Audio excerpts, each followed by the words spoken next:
Hello students, देखिए बेटा, पिछली जो वीडियो थी उसमें हमने जाना है कि जो माइक्रो ऑर्गेनिज्म है ये किस तरह से हमारे लिए यूज़फुल हैं या किस तरह से ये हमारे फ्रेंड के जैसे वर्क करते हैं। ठीक है, फ्रेंडली माइक्रो ऑर्गेनिजम्स के बारे में जाना।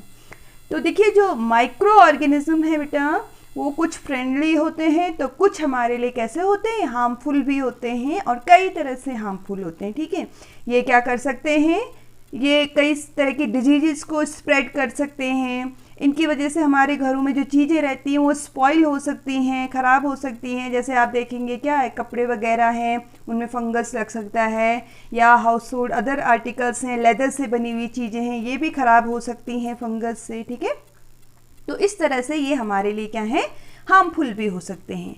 ऐसे माइक्रोब्स जो डिजीज़ को स्प्रेड करते हैं, यानी जिनकी वजह से बीमारियां होती हैं, उन्हें हम क्या कहते हैं, दे आर कॉल्ड पैथोजेंस। अगर इसकी डेफिनेशन हमें देनी हो तो हम कह सकते हैं microorganism which are responsible for different diseases are called pathogens. उनको हम पैथोजेंस कह सकते हैं। कौन कौन से ऐसे माइक्रो ऑर्गेनिज्म जो डिजीजेस के लिए रिस्पॉन्सिबल हैं? वायरस हो सकते हैं, प्रोटोजोआ हो सकते हैं, बैक्टीरिया आपके हो सकते हैं और फंगस हो सकते हैं। ठीक है, अब देखिए बेटा, जो ये डिजीजेस हैं जो फैलती हैं माइक्रोब्स की वजह से, उन्हें हम कहते हैं कम्युनिकेबल डिजीजेस। कम्युनिकेबल यानी कि एक से दूसरे तक पहुंच रही है। आजकल जैसे क्या है, कोरोना आप सुन रहे हैं कि कोरोना डिजीज़ हो रखी है, इतनी एपिडेमिक डिजीज़ ये हो रखी है। तो ये क्या है, एक माइक्रोब्स की वजह से ही है। आपका कोविड-19 जो वायरस है उसकी वजह से हो रही है और एक से दूसरे तक पहुंच रही है, इसलिए दूसरा भी बीमार हो रहा है। अब ये माइक्रोब्स जो है अलग अलग तरह से एक बॉडी से दूसरी बॉडी तक जा सकते हैं या एक पर्सन से दूसरे पर्सन तक जा सकते हैं। कैसे?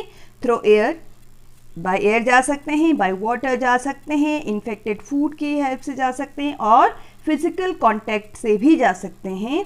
एक से दूसरे की बॉडी में ये पहुंच सकते हैं। तो ऐसी जो डिजीजेस हैं जो स्प्रेड करती हैं, एक से दूसरे में पहुंचती हैं, उनको हम क्या कहते हैं, they are called the communicable diseases, इन्हें हम कहते हैं। ठीक, अब कौन कौन सी डिजीजेस हैं, कैसे कैसे ये फैल सकती है, इसके मैं कुछ एग्जांपल आपको बताऊंगी। जैसे बाय एयर कुछ जो डिजीजेस हैं वो स्प्रेड करती हैं, जैसे चिकन पॉक्स हो गया, इसका जो वायरस है ये बाय एयर जा सकता है।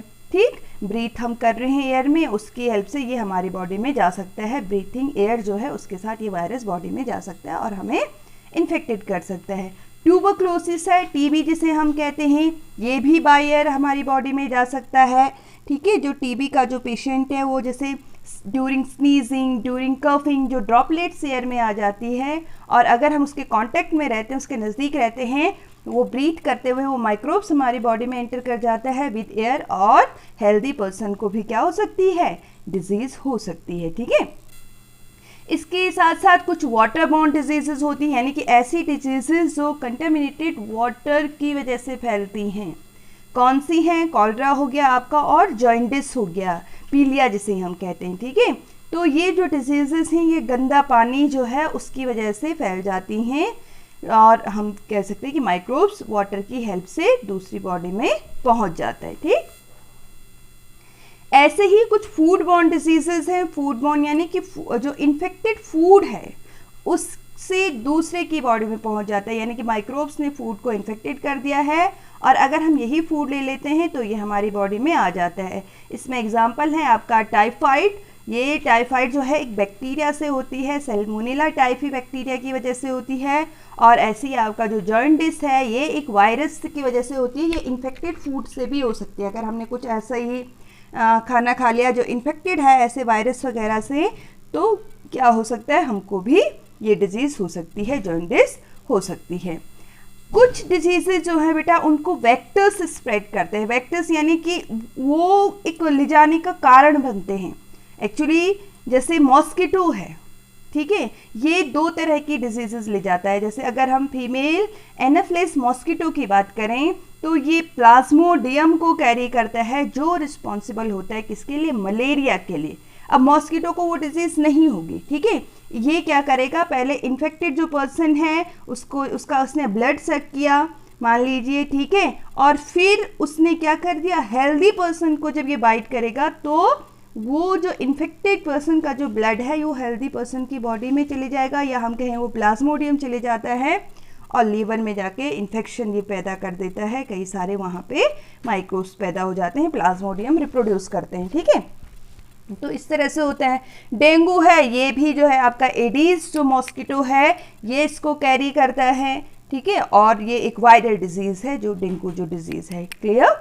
तो ये क्या है, ये वेक्टर्स हैं। ऐसे हाउस फ्लाई भी कैरी करती है। हाउस फ्लाई भी फूड में आपने देखा होगा कि इधर से उधर वो उड़ती रहती है, कभी गंदगी में बैठती है, कभी फूड में बैठ गई, तो उसकी लेग्स में क्या होते हैं, जो माइक्रोब्स वगैरह हैं वो चिपक जाते हैं और डिजीज़ को स्प्रेड करते हैं, फूड को हम कह सकते हैं कि कंटामिनेटेड करते हैं और बीमारियों को फैलाने का कारण बन सकते हैं। ठीक है, जो ये कम्युनिकेबल डिजीज़ हैं किस तरह से फैलती हैं?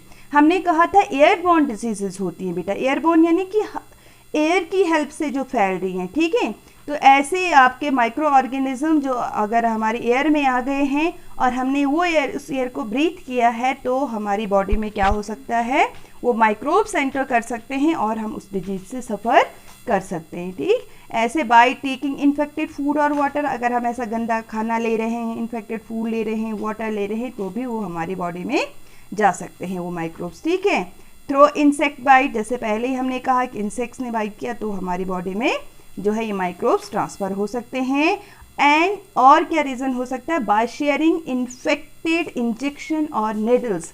जैसे मान लो कि आपने सुना होगा एड्स डिजीज़ के बारे में सुना होगा, तो ये कैसे स्प्रेड करती है, इसमें एक रीज़न ऐसे भी है कि अगर किसी इन्फेक्टेड पर्सन ने उसी इंजेक्शन और निडल को यूज़ किया है और हेल्दी पर्सन भी अगर उसको दोबारा यूज़ कर रहा है तो वो जो डिजीज़ है वो क्या हो सकती है बेटा, इट कैन बी स्प्रेड, और हम कह सकते हैं ट्रांसफ़र हो सकती है हेल्दी पर्सन तक। ठीक है, तो इस तरह से भी ये क्या हो सकती है, फैल सकती है। इसके अलावा फिजिकल कांटेक्ट से फैल सकती है। ठीक है, जो फिजिकल कांटेक्ट में रहते हैं, एक दूसरे के टच में हम रहते हैं, ठीक है, फिजिकली नज़दीक रहते हैं, तब भी जो डिजीज़ हैं वो स्प्रेड कर सकती हैं एक पेशेंट से और एक हेल्दी पर्सन तक ये फैल सकती हैं। तो इस तरह से ये जो कम्युनिकेबल डिजीज़ हैं एक से दूसरे तक पहुंचती हैं। ठीक, तो आई होप आप लोगों ने को ये समझ में आया होगा अच्छे से कि किस तरह से जो माइक्रो ऑर्गेनिज्म हैं हमारे लिए हार्मफुल हो सकते हैं और कैसे ये डिजीज़ को स्प्रेड कर सकते हैं। अगली जो वीडियो है उसमें हम बात करेंगे कि किस तरह से हम अपने आप को इन बीमारियों से बचा सकते हैं। ठीक, और ये जानना बहुत ज़रूरी है। तो आप एक बारी वीडियो को देखिए अच्छे से, नहीं समझ में आ रहा है 2 बारी देखिए, वीडियो को लाइक और चैनल को सब्सक्राइब करना मत भूलिए, क्योंकि जैसे ही मैं वीडियो अपलोड करूंगी अगर आप चैनल सब्सक्राइब करते हैं तो सबसे पहले आप तक ये वीडियो पहुंच जाएगी। Now thanks for watching.